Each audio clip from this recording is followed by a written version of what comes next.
مگر یہ عجیب قصہ ہے کہ جس میں ایک بھائی نے اپنی بہن کے ساتھ کیسے وفا کی، کیسے تعلق کو نبھایا۔ یہ سٹوری بہن نے نیریٹ کی ہے۔ وہ کہتی ہے کہ میں ایک بہت ہی غریب ماں باپ کی بیٹی تھی، بہت غریب ماں باپ،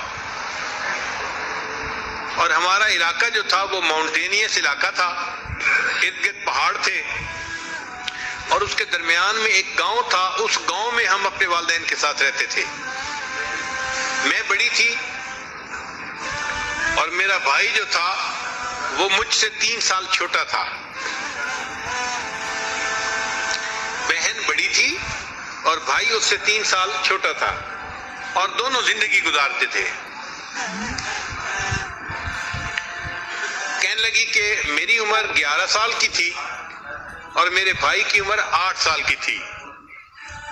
ایک ایسا وقت آیا کہ جو گاؤں کا سٹور تھا نا، وہ سٹور کیپر ہینڈ کرچیف لے کے آیا جو سلک کے بنے ہوئے تھے اور بڑے خوبصورت ڈیزائن کے تھے۔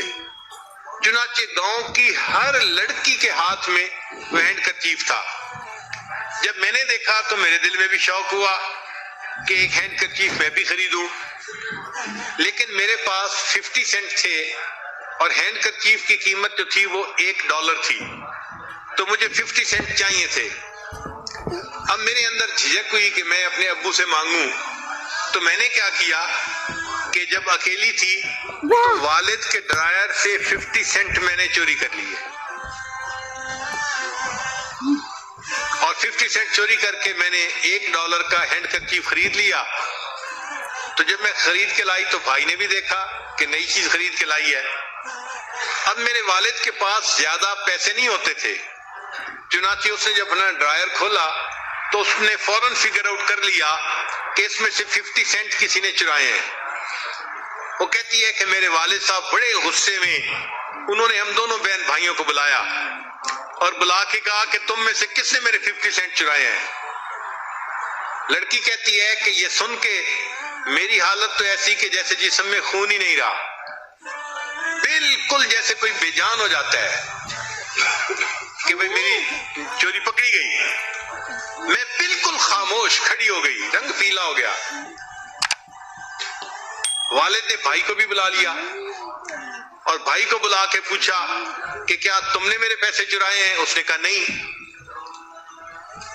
اب دونوں خاموش تھے، بہن بھائی ہم، اور والد صاحب ناراض ہو رہے تھے اور کہہ رہے تھے کہ چوری کرنا بری عادت ہے، اور ابھی سے اگر تمہیں چوری کی عادت پڑ گئی تم اچھے انسان کیسے بنو گے، اور میں چوری کرنے والوں کو تو میں معافی نہیں دوں گا، میں اس کو پنش کروں گا، کیونکہ یہ میں پسند نہیں کرتا کہ میرا بچہ کوئی چور بنے۔ اب والد جتنا ناراض ہو رہے تھے وہ کہنے لگی کہ میرا خوف اور زیادہ ہوتا جا رہا تھا۔ اس خوف کی حالت میں میرے چھوٹے بھائی نے میرے چہرے کی طرف دیکھا تو اس نے فگر آؤٹ کر لیا کہ یہ تماشا کیا باجی نے ہے، بڑی بہن نے ہے، اور اس نے میرا ہینڈ کرچیف بھی دیکھا تھا۔ وہ بتا بھی سکتا تھا کہ ہاں اس نے ایک نیا ہینڈ کرچیف خریدا ہے، مگر وہ چپ رہا۔ جب والد نے چند دفعہ پھر پوچھا کہ اگر تم نہیں بتاؤ گے کس نے پیسے اٹھائے تو میں دونوں کو پنش کروں گا، جب باپ نے یہ کہا نا کہ اگر کوئی نہیں بتائے گا تو میں دونوں کو پنشمنٹ دوں گا، تو کہنے لگے کہ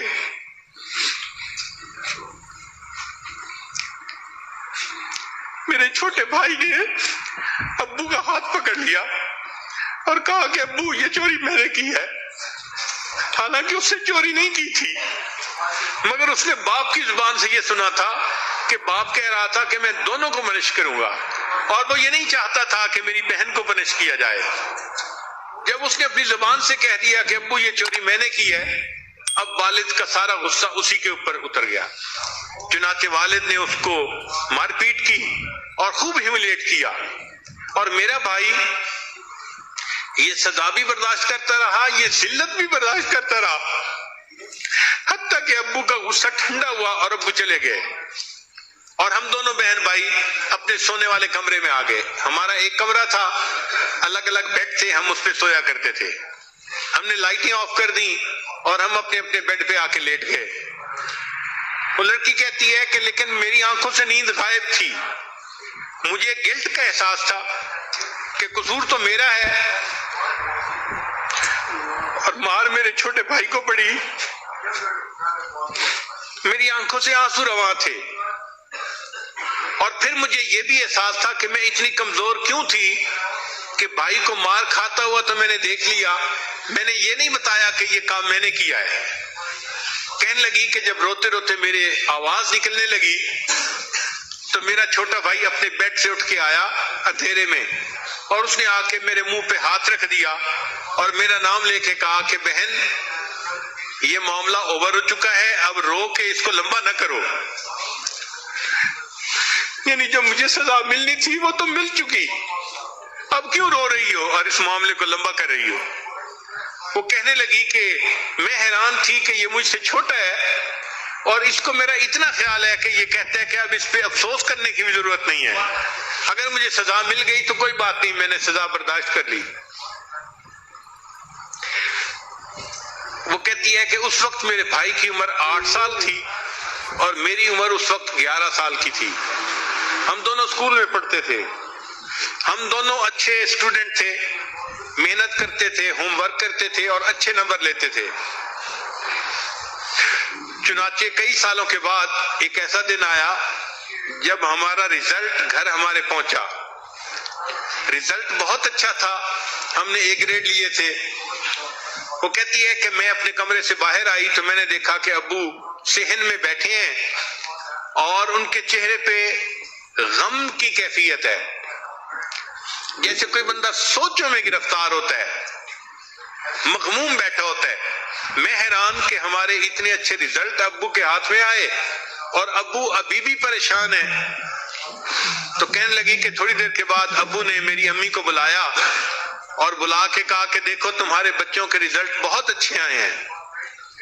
تو میری امی نے کہا ان کے اچھے رزلٹ کا کیا فائدہ جب تم ان کو اگلے انسٹیٹیوشن میں داخلہ ہی نہیں دلوا سکتے اور تعلیم کنٹینیو ہی نہیں کروا سکتے، تمہارے پاس تو پیسے ہی نہیں ہے۔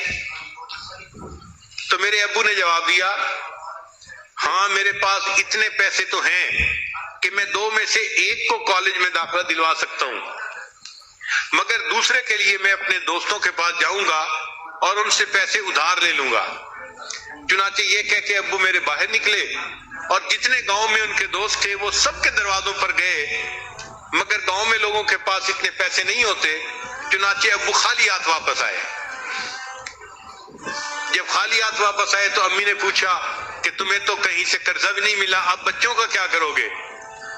تو ابو نے کہا کہ بس میں 2 میں سے 1 کو داخل کروا دوں گا، چونکہ 1 کے داخلے کے پیسے میرے پاس موجود ہیں۔ کہنے لگے جب ابو نے یہ الفاظ کہے نا کہ میں 2 میں سے 1 کو کالج میں داخل کروا دوں گا تاکہ 1 اپنی تعلیم حاصل کر لے، تو میرا بھائی فوراً بولا ابو بہن کو آپ کالج میں داخل کروا دیں، وہ تعلیم حاصل کر لے گی تو اچھی جگہ اچھے گھر میں اس کا رشتہ ہو جائے گا۔ کہنے لگے اس پہ ابو کو غصہ آ گیا، وہ کہنے لگے کہ تم مرد ہو اور بجائے اس کے کہ تم تعلیم حاصل کرو اور کل کو اچھی کمائی کرنے والے بنو، تم پڑھائی سے جان چھڑا رہے ہو، تم سست انسان ہو، تم بہت بزدل انسان ہو۔ تو ابو نے اس کو ڈانٹنا شروع کر دیا۔ تو بھائی نے آگے سے جواب دیا ابو میں نے تو پڑھنا نہیں، ہاں بہن کو آپ داخلہ دلوائیں تاکہ وہ پڑھ سکے۔ اس کے کلیئر کٹ الفاظ کہنے پہ ابو کو اور غصہ آیا اور ان کا اچھا میں دیکھتا ہوں صبح تم کیسے کالج میں داخل نہیں ہوتے۔ اب جب والد نے یہ ورڈ دے دیے کہ میں دیکھتا ہوں تم صبح کالج میں داخل کیسے نہیں ہوتے، تو وہ کہتی ہے کہ والد صاحب تو چلے گئے اور ہم بہن بھائی پھر کمرے میں آ کے اپنے اپنے بیڈ پہ لیٹ گئے۔ وہ کہتی ہے کہ مجھے نیند تو آ نہیں رہی تھی اور میں فیل کر رہی تھی کہ میرا بھائی جو ہے نا وہ بھی سو نہیں رہا، کوئی نہ کوئی ایکٹیویٹی ہے وہ کر رہا ہے، مجھے سمجھ نہیں لگ رہی تھی کہ یہ کر کیا رہا ہے، اندھیرا تھا۔ کہنے لگے کہ جب صبح اٹھی تو مجھے اپنے سرہانے کے قریب پلو کے قریب ایک نوٹ لکھا ہوا ملا جو بھائی نے مجھے رکا لکھا تھا۔ اس میں اس نے لکھا تھا میں 17 سال کا ہو چکا ہوں اور اس قابل ہوں کہ میں مزدوری کر کے اپنا پیٹ پال سکتا ہوں، لہذا میں ہمیشہ کے لیے گھر چھوڑ کے جا رہا ہوں تاکہ ابو مجھے کالج میں داخل نہ کروا سکے اور انہیں مجبوراً تمہیں داخل کروانا پڑے، اور پھر مجھے نصیحت تھی کہ آپ میری بڑی بہن ہو، آپ دل لگا کے پڑھنا اور ایک اچھی جو ہے تعلیم حاصل کرنا یونیورسٹی سے۔ اور اس نے جو کپڑے پہنے ہوئے تھے وہ انہی کپڑوں میں گھر چھوڑ کے چلا گیا تھا۔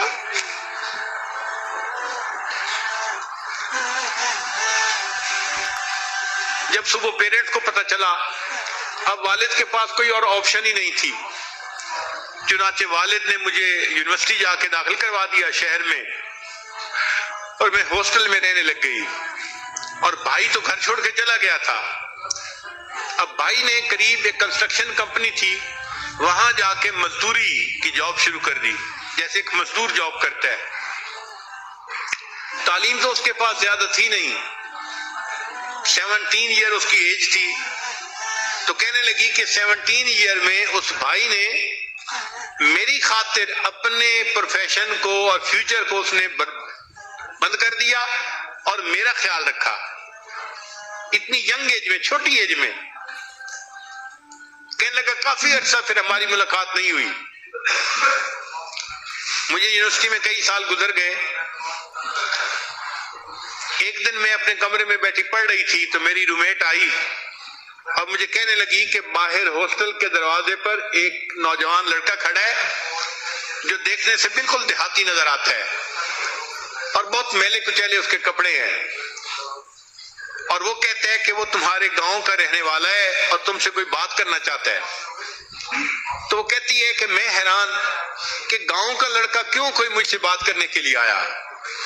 میں چونکہ لڑکی تھی اور گاؤں کے لڑکے لڑکیوں کو مختلف اشارے کرتے رہتے ہیں، تو میں سمجھی کہ یہ کوئی ٹائم ضائع کرنے والا لڑکا آ گیا ہوگا، تو میں نے جانے میں سستی کی۔ سخت سردی تھی اور آنے والا باہر دروازے کے اوپر سردی میں ٹھٹر رہا تھا، کھڑا ہوا تھا۔ پھر کافی دیر کے بعد مجھے احساس ہوا جو بھی ہے میں جا کے دیکھوں تو صحیح ہے کون۔ کہتی ہے میں جب ہاسٹل کے دروازے پہ آئی تو میں نے اپنے بھائی کو کھڑا ہوا دیکھا 3 سال کے بعد۔ وہ سردی سے ٹھٹر رہا تھا، تو میں نے اسے کہا کہ تم نے کیوں نہیں بتایا کہ تم میرے بھائی ہو؟ اس نے کہا دیکھو میرے کپڑوں کے اوپر مٹی لگی ہوئی ہے، سیمنٹ لگا ہوا ہے، کنکریٹ لگی ہوئی ہے، حال میرا برا ہے دیکھنے میں۔ اگر میں بتا دیتا کہ میں تمہارا بھائی ہوں تو تمہاری کلاس فیلوز کے درمیان تمہاری کیا عزت باقی رہتی؟ اس لیے میں نے صرف یہ کہا کہ میں تمہارے گاؤں کا بندہ ہوں، میں نے بھائی کا تعارف نہیں کروایا۔ وہ کہنے لگی کہ یہ سوچ کے میرے بھائی کی طرف دیکھا اور میں نے اس کے کپڑوں سے یہ مٹی وغیرہ جھاڑنی شروع کی۔ وہ مجھے روک رہا تھا کہ یہ تو میری روز کی روٹین ہے، میں تو انہی کپڑوں میں زندگی گزارتا ہوں، اور میں کہیں سے سیمنٹ اتار رہی تھی، کہیں سے کنکریٹ اتار رہی تھی، کہیں سے ڈسٹ ہٹا رہی تھی، اور میں نے اسے کہا کہ مجھے کسی کی پرواہ نہیں، آپ کو بتانا چاہیے تھا کہ آپ میرے بھائی ہیں۔ کہنے لگی جب میں نے کچھ مٹی جھاڑ لی تو میرے بھائی نے اپنی جیب میں ہاتھ ڈالا، اس کی جیب میں ایک بٹر فلائی ہیئر کلپ تھا جو عورتیں اپنے لمبے بالوں کے لیے پیچھے لگاتی ہیں، اور بہت خوبصورت تھا۔ اس نے وہ ہیئر کلپ نکالا اور کہنے لگا کہ میرے پاس زیادہ بچت تو نہیں تھی، تھوڑے سے پیسے تھے جو بچے، ورنہ میں تو بہت ہی ہینڈ ٹو باؤتھ زندگی گزار رہا ہوں۔ یہ جو تھوڑے سے پیسے بچے تھے، میں نے تمہارے پاس آنا تھا تو میں نے سوچا کہ میں تمہارے لیے کوئی گفٹ لے کے آؤں۔ میں نے دیکھا ہے کہ گاؤں کی اکثر لڑکیاں یہ بٹر فلائی ہیئر کلپ جو ہے یہ لگائے پھرتی ہیں، تو میں تمہارے لیے بھی لے کے آیا ہوں۔ پھر اس نے وہ بٹر فلائی کلپ جو تھا وہ میرے سر کے جو ہے نا سر کے اوپر رکھا اور کہا کہ یہ تمہارے بالوں کے ساتھ بہت اچھا میچ کرے گا اور تمہیں بہت اچھا لگے گا۔ وہ کہتی ہے کہ بھائی کی اس محبت کو دیکھ کے مجھ سے نہ رہا گیا، میں نے اپنے چھوٹے بھائی کو حق کیا اور میں نے کہا کہ تم اتنی محنت کی زندگی گزار رہے ہو اور اس حال میں بھی تمہیں اپنی بہن کے لیے گفٹ لینا یاد ہے؟ وہ کہنے لگی میں تمہیں کیسے بھول سکتا ہوں، آخر تم میری بہن ہو۔ اس وقت میرے بھائی کی عمر 17 تھی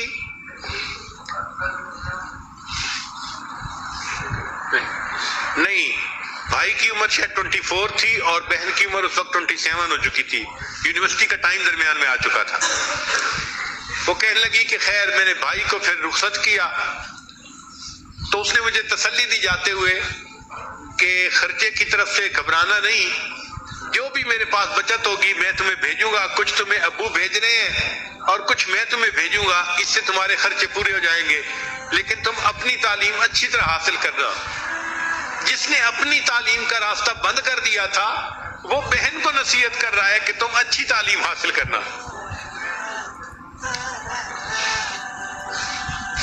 کہنے لگی کہ وہ چلا گیا، پھر کچھ سال گزرے تو میری یونیورسٹی کی تعلیم مکمل ہو گئی۔ اب میرے پاس اچھی پرسنالٹی بھی تھی اور اچھی تعلیم بھی تھی، چنانچہ میرے لیے ایک بہت اچھا پرپوزل آیا۔ وہ لڑکا پڑھا لکھا بھی تھا اور اس کے اچھی ڈگریاں کی ہوئی تھی۔ اس کے ساتھ میری شادی ہو گئی۔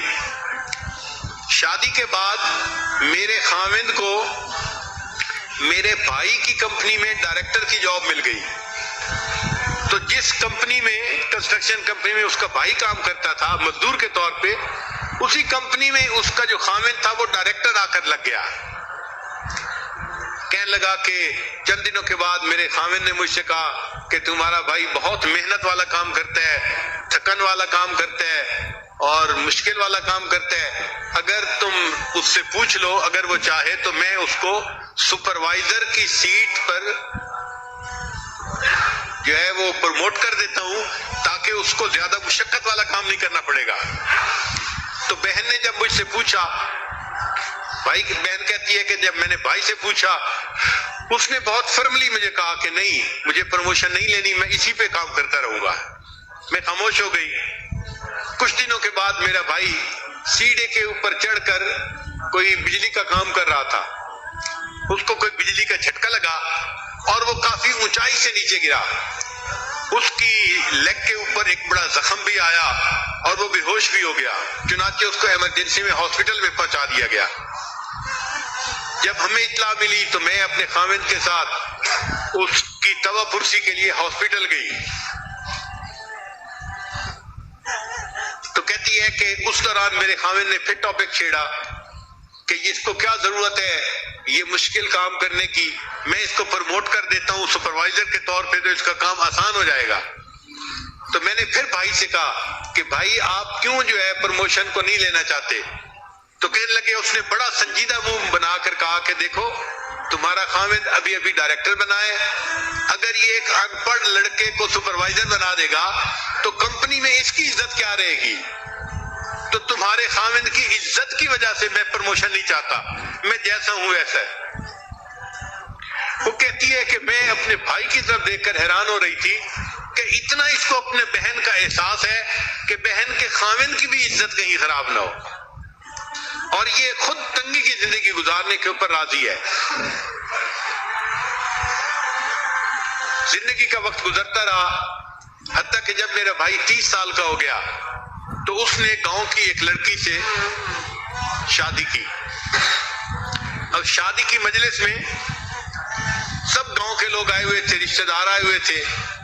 جب محفل بھرپور تھی تو جو ایک ایونٹ ڈیل کرنے والا بندہ ہے، چیف جو بندہ تھا نا، آرگنائزر جو شادی کے ایونٹ کو آرگنائز کر رہا تھا، کہنے لگے کہ اس نے میرے بھائی کو دیکھا کہ وہ دلہا بنا ہوا ہے اور دلہن بھی آئے اور سارے لوگ اس طرح ساتھ ہیں اور سب اچھے موڈ میں ہیں۔ تو اس نے اچانک میرے بھائی سے سوال کیا کہ اچھا یہ بتاؤ دنیا میں تمہیں سب سے زیادہ محبت کس سے ہے؟ اچانک اس نے سوال کر دیا۔ وہ کہتی ہے کہ یہ ان ایکسپیکٹڈ کوسچن تھا، کوئی سوچ بھی نہیں سکتا تھا کہ اس ماحول میں اچانک کوئی کوسچن پوچھے گا۔ تو جیسے ہی اس نے کوسچن پوچھا تو میرے بھائی نے جواب دیا، مجھے سب سے زیادہ محبت اپنی بہن سے ہے۔ تو اس چیف آرگنائزر نے پوچھا کہ تمہیں اپنی بہن سے محبت کیوں ہے؟ تو بھائی نے واقعہ سنایا۔ کہنے لگا کہ ہم چھوٹے تھے اور ہمارا گھر ایک شہر میں تھا، ایک ولیج میں تھا، اور ہمارا اسکول دوسرے ولیج میں تھا، اور ہم پیدل اپنے اسکول روزانہ جایا کرتے تھے۔ ہمیں جانے اور آنے میں 2 گھنٹے لگتے تھے، یعنی گھنٹہ جانے میں اور گھنٹہ واپس آنے میں لگا کرتا تھا۔ تو کہتی ہے کہ ایک دن ایسا ہوا کہ میرے بھائی کا ایک گلو جو تھا وہ کہیں گم ہو گیا۔ اب یہ لڑکا نیریٹ کر رہا ہے کہ میرا ایک گلو کہیں گم ہو گیا، ہم اسکول سے واپس آ رہے تھے تو میں نے دیکھا کہ بہن نے اپنا گلو اتار کر مجھے دے دیا کہ بھائی آپ یہ گلو پہن لو۔ میں نے کہا کہ سردی تو سب کے لیے ایک جیسی ہے، آپ کو بھی تو لگ رہی ہے۔ اس نے کہا کوئی نہیں، میں اپنی جیب میں اپنا ہاتھ چھپا لوں گی۔ چنانچہ میں نے اپنی بہن کا گلو لے کے پہن لیا۔ جب ہم گھر پہنچے اور ہم نے اپنے جو پیک کپڑے تھے وہ اتارے، گھر میں تو گرمی ہوتی ہے، مناسب ٹیمپریچر ہوتا ہے، تو وہ کہتے ہیں کہ میں نے اپنے بہن کے ہاتھ کو دیکھا، وہ سرخ ہو چکا تھا، جیسے خون اس میں جم گیا ہے سردی کی وجہ سے، اور اس کے جو ناخن تھے وہ تقریباً نیلے ہو چکے تھے۔ اس وقت مجھے احساس ہوا کہ میری بہن نے جھوٹ کہا، مگر میری خاطر اس نے اتنی سردی کو برداشت کیا اور مجھے اس نے گلوز پہنا دیے۔ تو کہنے لگا کہ میں نے اس وقت دل میں یہ نیت کی تھی کہ جس بہن نے میری تکلیف کا اتنا خیال کیا ہے، میں پوری زندگی اس بہن کا خیال رکھوں گا، اس کی کیئر ٹیکنگ کروں گا۔ بھائی نے جب یہ واقعہ سنایا تو کہنے لگی کہ خوب تالیاں بجی، سارے گاؤں کے لوگ خوش تھے کہ اچھا تیری بہن اتنی اچھی کہ جس نے دستانے تجھے پہنا دیے اور تیری تکلیف کا خیال رکھا۔ تو کہنے لگی کہ سب لوگ تالیاں بجا رہے تھے اور میں رو رہی تھی، اور میرا رونا خوشی کے آنسو نہیں تھے، مجھے اس بات پہ رونا آ رہا تھا کہ یہ شادی کا موقع ہے۔ بھائی نے اس وقت میں بھی جو میں نے زندگی میں کوئی ایک اچھا کام کیا تھا اس کو تو پورے گاؤں کے اندر بتا دیا، لیکن اس نے میری زندگی میں میرا کتنا ساتھ دیا اور میری خاطر باپ کی پنشمنٹ برداشت کی اور ذلت برداشت کی اور غربت کی زندگی برداشت کی، یہ بات اس نے کسی کو نہیں بتائی۔ تو اللہ تعالیٰ نے مردوں کو بڑے دل دیے ہوتے ہیں۔ بھائی اپنی بہنوں کے لیے ہمیشہ اسی طرح ایکٹ کرتے ہیں جس طرح ایک باپ بیٹی کے لیے ایکٹ کرتا ہے۔ اللہ تعالیٰ ان رشتوں کو مضبوط بنائے اور ایسا